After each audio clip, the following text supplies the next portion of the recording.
प्रदेश के मुख्यमंत्री योगी आदित्यनाथ ने कांग्रेस, नेशनल कॉन्फ्रेंस ऑफ पीपल्स डेमोक्रेटिक पार्टी और जम्मू कश्मीर को आतंकवाद के गोदाम में बदलने का आरोप लगाया और कहा कि प्रधानमंत्री नरेंद्र मोदी ने अनुच्छेद 370 को हटाकर आतंकवाद की इस नर्सरी को स्थायी रूप से नष्ट कर दिया। उन्होंने कहा कि भारतीय जनता पार्टी इस केंद्र शासित प्रदेश में सरकार बना लेती है तो वह महाराजा हरि सिंह जैसे राज्य की स्थापना सुनिश्चित करेगी, जिसकी सीमाएं काबुल तक फैली हुई थी।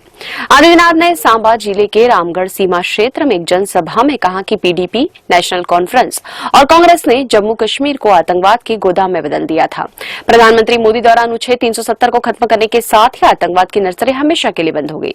आदित्यनाथ ने कहा कि अनुच्छेद 370 को निरस्त किए जाने से जम्मू कश्मीर में शांति, प्रगति और विकास आया है। कांग्रेस पर हिंदू विरोधी होने का आरोप लगाते हुए उन्होंने कहा कि पार्टी ने हिंदुओं को कमजोर करने का पाप किया है, जिसके परिणाम स्वरूप जम्मू कश्मीर में आतंकवाद पनपा। उन्होंने दावा किया कि केंद्र में कांग्रेस के नेतृत्व वाली सरकारों के दौरान जम्मू कश्मीर में सत्तारूढ़ दलों के समर्थन से रोजाना आतंकवादी घटनाएं, पत्थरबाजी होती थी और कश्मीर ऐसी स्थिति का खामियाजा भुगत रहा था।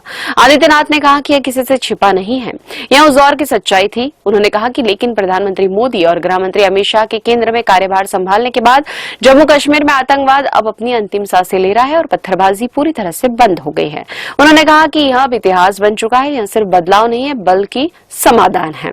कांग्रेस पर निशाना साधते हुए आदित्यनाथ ने कहा कि भारत को 1947 में आजादी मिली, लेकिन कांग्रेस ने अयोध्या मुद्दे का समाधान नहीं होने दिया। उन्होंने आरोप लगाया कि कांग्रेस नाम ही समस्याओं का पर्याय है, जबकि भाजपा नाम ही समाधान है। हर मुद्दे के नाम पर कांग्रेस कोई न कोई बहाना ढूंढ लेती है और वे हमेशा देश की जनता को मूर्ख बनाने के लिए इन बहानों का इस्तेमाल करते हैं।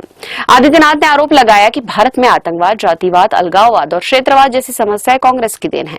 उन्होंने कहा कि इसने क्षेत्रवाद, भाषाई विभाजन को बढ़ावा दिया और विभाजनकारी राजनीति की, जिसे देश को इन आधारों पर विभाजित किया और स्वतंत्र भारत में भी उन्होंने इसे पोषित किया। पूर्व महाराजा हरि सिंह के साथ किए गए व्यवहार के लिए नेशनल कॉन्फ्रेंस और कांग्रेस पर निशाना साधते हुए आदित्यनाथ ने कहा कि जम्मू कश्मीर में भाजपा की सरकार बनेगी तो वो इस भूमि का गौरव बहाल करेगी और महाराजा हरि सिंह के समय में था।